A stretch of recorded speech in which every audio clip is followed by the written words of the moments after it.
Bonjour à tous et à toutes, Lise de vie, semeuse de rêves et d'inspiration.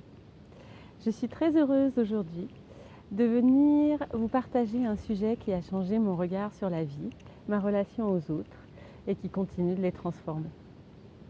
Il s'agit du miroir que la vie et les autres nous offrent à chaque instant, en cadeau, pour nous aider à aller vers ce qu'il y a de plus cher, de plus profond en nous, même si souvent cela ne paraît pas si évident. Pour appréhender et comprendre ce qui va suivre plus facilement, avant toute chose, j'avais envie de repartager le fait que nous percevons tout ce qui nous entoure, les autres, les expériences, la nature, tout ce que nous voyons, nous ne le percevons qu'avec nos sens, qui nous sont propres, et donc d'une manière tout à fait spécifique et qui nous est propre à nous. J'avais entendu un jour quelqu'un dire que nous étions comme des êtres dans un tupperware et que nous voyons le monde au travers de ce tupperware. Et c'est ce qui fait qu'au final, même si les thérapeutes ou d'autres peuvent nous aider, nous sommes toujours nos propres autothérapeutes. À titre d'exemple, pour commencer, j'ai envie de vous partager une de mes expériences, qui concernait ma relation avec mon partenaire. Pendant des années, je lui ai reproché de ne pas assumer notre relation. Et c'est vrai qu'il y avait des faits dits objectifs, en tout cas des comportements que je trouvais tellement désagréables et qui émotionnellement me dérangeaient. Et finalement, après un burn-out, quelque chose s'est révélé à moi. En fait, dans ce burn-out, je me suis enfin posée. Et puis, dans cette idée du miroir, je me suis enfin posé la question de qu'est-ce que moi je n'assume pas ? En miroir de il n'assume pas notre relation. Et j'ai compris à ce moment-là que ce que moi je n'assumais pas, c'était mon rêve, la relation à mon rêve, qui me paraissait un peu trop grand en fait. Voilà tout simplement comment peut-être utiliser le principe du miroir à notre service, au service de ce qu'il y a de plus profond en nous, pour nous réaliser pleinement notre vie. Alors cela peut concerner des choses difficiles, mais aussi des choses agréables. Par exemple, lorsque nous admirons quelqu'un, lorsque nous l'envions aussi parfois, pour une qualité, le courage, la générosité, la facilité d'expression, la réalisation de ses projets, bref, toute qualité.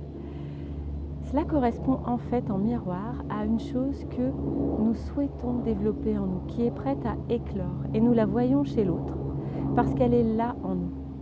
Nous ne pouvons en fait voir chez l'autre que ce qui est en nous. Alors bien souvent, le plus difficile, ce sont pour les choses désagréables. Lorsque nous sommes en colère, que nous reprochons quelque chose à quelqu'un, que nous rencontrons, que nous connaissons ou que nous connaissons moins, ou d'une situation qui revient, qui se répète, et qu'émotionnellement cela nous dérange, cela nous perturbe.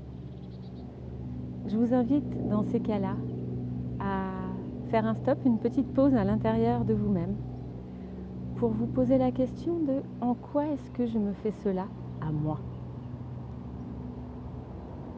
Voir que cela est en nous et non pas à l'extérieur de nous. Et cette question trouvera sa réponse tout de suite ou plus tard, bien sûr. Mais rien que le fait de poser la question ouvre une porte. Lorsque la réponse arrive, c'est absolument magique parce qu'à ce moment-là, tout le ressentiment, l'émotion négative projetée vers l'autre disparaît. L'essentiel devient ce qui se passe à l'intérieur de soi. Et ensuite comprendre pourquoi nous le faisons et comprendre quelle partie de nous cela sert, en quoi c'est bénéfique pour nous de nous faire ça. Ou bien en quoi nous avons à changer, cela crée cette alchimisation, cette transformation, cette évolution à l'intérieur.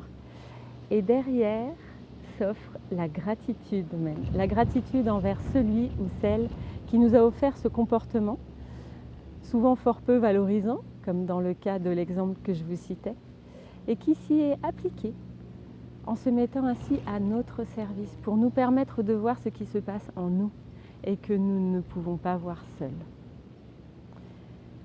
Voilà, Voilà le service que les autres nous rendent, que la vie nous rend. Lorsque nous prenons le temps d'observer et de poser cette question-là, en quoi est-ce que je me fais ça à moi-même à l'intérieur de moi? Une personne a créé un processus qui permet d'aider à rentrer concrètement dedans.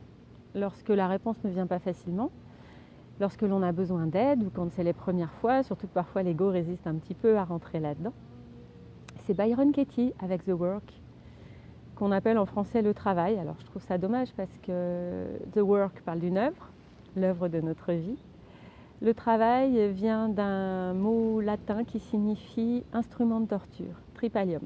Donc j'ai envie de parler plutôt d'œuvre, l'œuvre de notre vie. Et je vous ai mis en descriptif de la vidéo le lien pour aller découvrir The Work. Voilà. Voilà en quoi la vie est un miroir, les autres sont un miroir. Tout est cadeau en fait pour nous éclairer. C'est pas toujours le moment de le voir, j'en conviens. Mais en tous les cas, c'est là et cela s'offre. À nous d'observer, d'accueillir nos émotions, à nous de nous poser la question en retour. Si l'autre m'offre cela qui me dérange tant ou qui me plaît tant, en quoi est-ce que cela me révèle ce que je me fais à moi-même? Ou en quoi est-ce que cela parle de quelque chose qui veut éclore en moi, qui est prêt? Merci à vous pour votre présence, votre écoute, qui permettent à ce partage de vivre. Et je vous dis à très bientôt dans la joie d'être.